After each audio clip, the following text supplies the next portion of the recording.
이번 시간에는 우리 요약집 교재 591페이지에 3번 확인 설명 의무에 대한 우리 대법원 판례의 입장인데, 선량한 관리자의 주의점에 관한 판례들이 상당수 있습니다.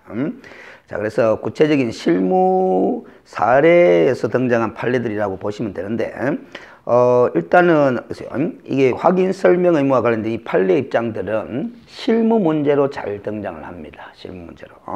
그래서 법령 문제 한두 개 지문씩 끼어들기도 하지만은 실무 문제로 많이 등장을 합니다. 그런데 이 판례의 내용도 우리 그 오프라인의 수험생들은 그 진정한 의미를 잘 깨닫지 못하고도 그냥 결론을 외워서 푸는 경우들이 많아요. 그래서 다행스럽게도 우리 공인중개사 법령과 관련된 판례 사례들이 민법에 비하면 많이 적기 때문에 그 판례들도 자꾸 반복해서 읽다가 보면은 기억이 나게 돼 있고, 그래서 진정한 의미를 못 깨우치더라도 풀 수 있는데 지장이 없으니까. 왜냐하면은 출제위원들이 판결문의 표현을 거의 그대로 인용을 해서 시험침을 내기 때문에 문장 자체를 눈에 익혀두면은 푸는데 상당히 도움이 됩니다. 그래서 반복해서 읽는 것이 좋습니다. 읽는 것이.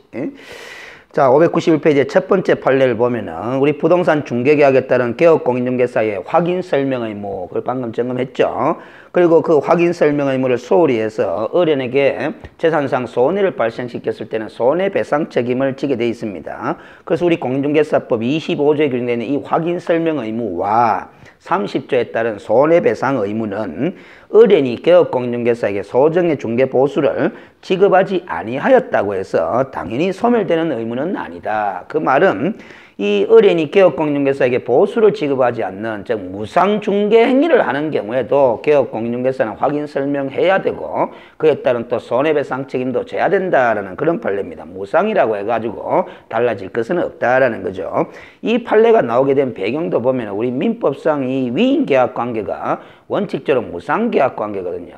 그래서 이 민법상 위임계약에 있어서도 수임인이 손해배상 책임을 부담하는 것을 보면은 우리 중개계약관계의 당사자인 개업공인중개사도 무상중개의 경우에도 손해배상 책임을 져야 된다, 이런 논리입니다. 그 다음 이번에 직접적인 위탁관계가 없다고 하더라도, 이 말은 중개계약관계를 맺은 바가 없다 하더라도 이렇게 이해하시면 됩니다.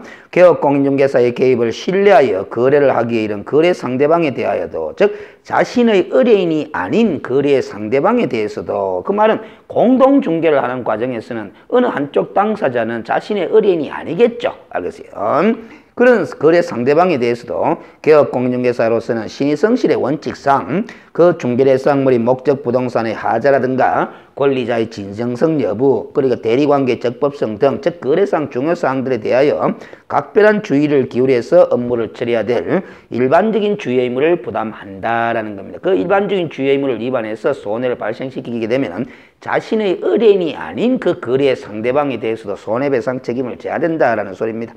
그 다음 3번에 이 선량한 관리자의 주의에 따른 확인 설명 의무는 개업공인중개사나 중개보조원이 공인중개사법에서 정한 중개대상물의 범위 외의 물건이나 권리 또는 지위를 중개하는 경우에도 다르지 않다라는 이 최근의 판례는 결국 중개대상물이 아닌 물건이나 권리의 지위를 중개하는 경우에도 개업공인중개사로서는 선량한 관리자의 주의 의무로서 성실 정확하게 설명을 해야 된다라는 소리가 됩니다.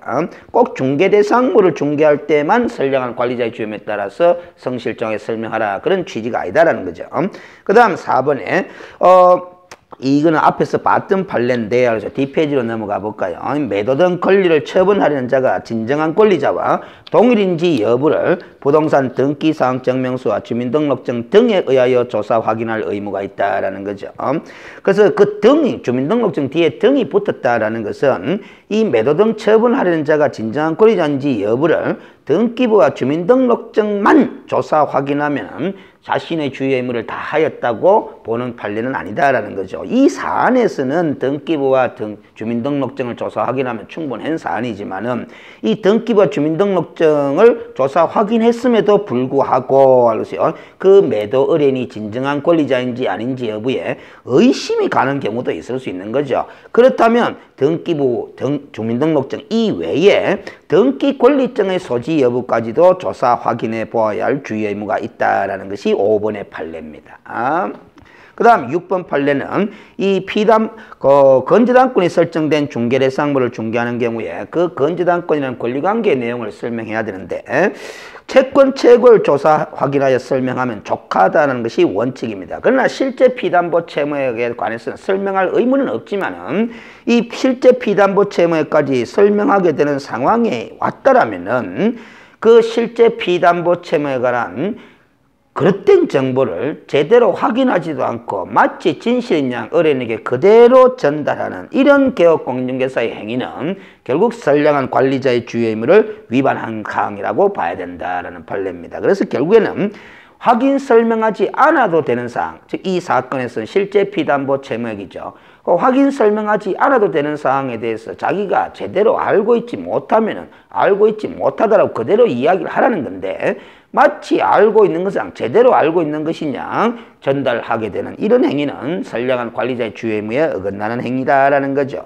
그 다음 7번. 이 7번 판례가 바로 6번 판례와 관련되는 판례로 볼 수 있는데 비록 그가 조사 확인하여 의뢰인에게 설명할 의무를 부담하지 않는 사항이더라도 그 말은 실제 피담보 채무액이죠.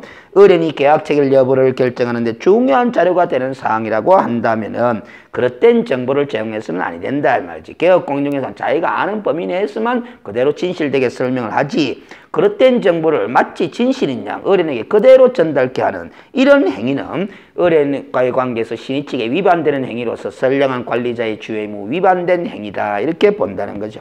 자, 그 다음 593페이지의 4번에 우리 법조문으로 다시 되돌아와서 개업공인중개사의 자료요구권에 관한 법규정인데 25조 2항에 따르면 개업공인중개사가 25조 1항에 따라서 확인 설명을 하겠죠. 하다가 필요하다면은 매도 의뢰인 임대인 등에게 중개대상물의 상태에 관한 자료를 요구할 수 있다라는 규정인데 이 자료를 요구할 수 있는 범위는 상태에 관한 자료라고 되어 있는 거죠. 그래서 이 상태에 관한 자료가 뭐냐라는 거죠.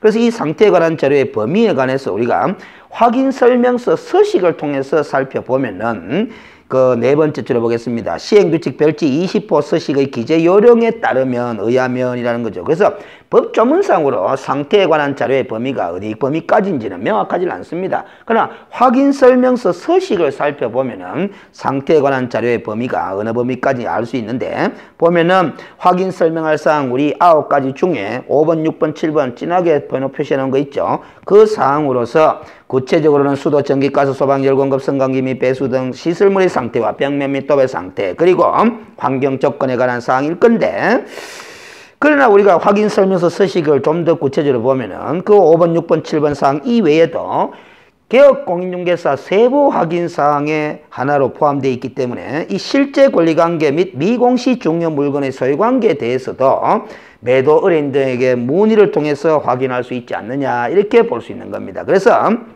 우리가 이 5번, 6번, 7번과 그 다음에 실제 권리관계 및 미공시 중요 물건의 소유관계에 관한 사항이다. 상태에 관한 자료의 범위에 속한다라는 거죠. 다만 이 상태에 관한 자료가 중개대상물의 종류에 따라서 좀 달라질 수 있음을 유의하셔야 됩니다. 그럼 확인 설명서 서식을 보시면은 1, 2, 3, 4 네 가지 종류의 서식이 있기 때문에 각 서식별로 개업공인중개사 세부 확인 사항란에 기재하는 사항들은 다 상태에 관한 자료의 범위에 들어간다. 이렇게 보시면 되겠습니다. 그래서 우리 교재에서는 요약집이기 때문에 확인 설명서 서식을 수록을 해 놓지 않았지 싶은데 실무편에 혹시 한번 보겠습니다. 수록을 해 있는지. 자, 그래서 수록이 되어 있네요. 682페이지를 보시면은 682페이지 보면은 요약집이기 때문에 확인 설명서 원서식만 제가 수록을 해뒀는데 682페이지 보겠습니다. 주거용 건축물의 중개 완성됐을 때 이 확인 설명서 원서식을 실무적으로 작성하게 되어 있거든요. 근데 그 서식을 잘 보시면은 682페이지는 중간 부분에 1번 개업공인중개사 기본 확인사항 이렇게 돼 있죠. 그래서 제가 관로안에 흘림체로 메모를 해두었습니다. 개업공인중개사가 직접 확인한 사항을 기재하는 부분들이고 오른쪽 페이지 683페이지에 보시면은 요 윗부분에 2번에서 개업공인중개사 세부 확인사항이라고 돼 있죠. 메모를 보시면은 매도 의뢰인 등에게 자료 제출 요구하여 기재 가능 이렇게 해두었습니다. 그래서 그 2번 항목에 들어가는 세부 확인사항에 들어가는 항목들은 10번, 11번, 12번이죠. 근데 9번도 있죠. 9번 9번 보면 실제 권리관계 또는 공시되지 않은 물건의 권리사항. 그래서 요 9번, 10번, 11번, 12번에 해당하는 사항이 바로 자료 제출을 요구해서 확인할 수도 있는 상태에 관한 자료의 범위에 속한다라는 겁니다. 자, 그래서 요약집이 때 원 서식만 수록해뒀지만 기본서를 다시 참고해 보시면은 1, 2, 3, 4 서식을 다 수록해두었습니다. 그래서 각 서식별로 개업공인중개사 세부 확인 사항란에 기재되는 항목들은 다 상태에 관한 자료로서 매도 의뢰인 등에게 자료 제출 요구할 수 있는 항목들이다. 이렇게 보시면 되는 겁니다. 자, 593페이지로 다시 되돌아가겠습니다. 자, 593페이지에 보면은 이어가겠습니다. 한편 이쪽 중간 부분에 개업공인중개사는 매도 또는 임대 의뢰인이 중개대상물의 상태에 관한 자료 요구에 불응할 수도 있습니다. 불응했으면 그 불응한 사실을 설명을 듣는 매수 또는 임차 의뢰인에게, 즉 취득 의뢰인에게 설명하고, 불응한 사실을 설명하고 방금 봤던 확인 설명서 서식에다가도 불응한 사실을 기재함으로써 손해배상 책임의 소재를 명백히 구분할 수 있다는 거죠. 그리고 개업공인중개사는 중개업무 수행을 위하여 필요한 경우가 있다면 의뢰인에게 주민등록증 등 신분을 확인할 수 있는 정표를 제시할 것을 요구할 수 있도록 하는 규정까지 두고 있습니다. 실무상 신분증 제시 요구를 했을 때 법적 근거가 없이 그동안에 해왔지만은 지금은 법적 근거 규정을 마련해 두고 있다는 겁니다. 그 다음 593페이지 5번 확인 설명서의 작성, 서명 및 날인, 교부, 보관 의무입니다. 자, 개업공인중개사는 중개가 완성되어 거래계약서부터 작성하는데 그 거래계약서 작성에 대해서는 다음 시간에 학습하기로 하고, 이 거래계약서를 작성하는 때는 확인 설명한 사항을 서면으로 작성하여, 이 서면이 바로 조금 전에 봤던 확인 설명서 1, 2, 3, 4 서식이 되는 겁니다. 작성해서 당사자 쌍방에게 교부하고 대통령이 정하는 기간 동안인 3년 동안 그 사본을 보존해야 될 의무죠. 자, 근데 이 확인 설명서 서식은 과거에는 1, 2, 3, 4로 네 가지로 구분 서식이 안 돼 있었는데 2008년도 1월 1일부터는 확인 설명서 서식을 중개대상물의 종류를 네 가지로 구분해서 1, 2, 3, 4로 세분화시켰습니다. 그래서 개업공인중개사 입장에서는 그 중개대상물의 유형에 따라 확인 설명서를 달리 작성하여야 함에 유의할 필요가 있고, 그래서 우리가 시험 대비하는 저희들 입장에서는 그 중개대상물의 유형에 따라 확인 설명서 1, 2, 3, 4 서식마다 결국 중개대상물의 종류가 달라지기 때문에 기재사항도 다 달라지겠죠. 그래서 실무 문제에서는 중개대상물의 종류에 따라서 확인 설명서 서식의 기재사항이 다르다라는 점을 잘 물어봐요. 알겠어요? 그래서 확인 설명서 1 서식에는 기재되지만 2 서식에 기재되지 않는 사항은 어떤 것들인지 그런 것도 물어본다라는 거죠. 그리고 이렇게 1, 2, 3, 4라는 확인 설명서 서식을 작성함에 있어서는 개업공인중개사는 서명 및 날인을 해야 됩니다. 그런데 중개 업무에 관여한 소속 공인중개사가 있는 경우에는 그 건에 대해서, 그 중개건에 대해서 그 관여한 소속 공인중개사도 개업 공인중개사와 함께 서명 및 날인을 해야 됩니다. 그래서 우리가 이 개업 공인중개사와 소속 공인중개사는 인장 등록 의무가 있죠. 그 등록된 인장을 가지고 확인 설명서 서식에는 함께 서명 및 날인, 모든 소속 공인중개사가 다 함께 서명 및 날인하는 것은 아니고 당해 중개인이라는 소속 공인중개사가 있는 경우라고 되어 있죠. 그래서 그 중개 완성권에 관여한 소속 공인중개사만이 함께 서명 및 날인을 하면 됩니다. 이게 지금까지 학습한 것이 중개대상물에 관한 확인 설명 의무, 그리고 그 중개 완성 시에 작성하게 되어 있는 확인 설명서 작성, 서명 및 날인 의무, 그 다음 교부 의무, 보관 의무, 그렇게 되는 거죠. 자, 그럼 법령상의 확인 설명에 관한 규정은 다 점검이 됐고, 18절에 594페이지 18절에 거래계약서 작성에 관한 우리 26조의 규정입니다. 그래서 개업공인중개사는 중개대상물에 관하여 중개가 완성된 때는 거래계약서를 작성해서 쌍방에게 교부하고 대통령이 정하는 기간인 5년입니다. 주의하셔야 되죠. 그 사본을 보존해야 될 의무. 거래계약서 작성, 교부, 보관 의무입니다. 그리고 이 개업공인중개사가 거래계약서를 작성하는 때는 거래금액 등 거래 내용을 거짓으로 기재하거나 서로 다른 둘 이상의 계약서를 작성해서는 아니 된다. 그래서 이중계약서 작성은 금지다라는 거죠. 자, 그리고 이 거래계약서를 작성할 때 가면 서식이 있어야 되지 않겠습니까? 근데 법정 서식이 있느냐? 그걸 알아보자는 거죠. 거래계약서 서식 2번 보겠습니다. 국토교통부 장관은 개업공인중개사가 작성하는 거래계약서에 관하여 표준된 서식을 정하여 이의 사용을 뭐 할 수 있도록 권장할 수 있도록 되어 있습니다. 그래서 권장 서식이 있을 것 같은데 현재 권장 서식을 국토교통부 장관이 규정하고 있지를 않아요. 그래서 법정 서식이 없습니다. 없습니다. 그래서 지금 실무적으로는 공인중개사 협회에서 보급하고 있는 거래계약서 양식을 활용하고 있는 거죠. 근데 그거는 권장서식이 아닌 거죠. 장관이 권장서식은 아닌 거죠. 현재 규정하고 있지 않습니다.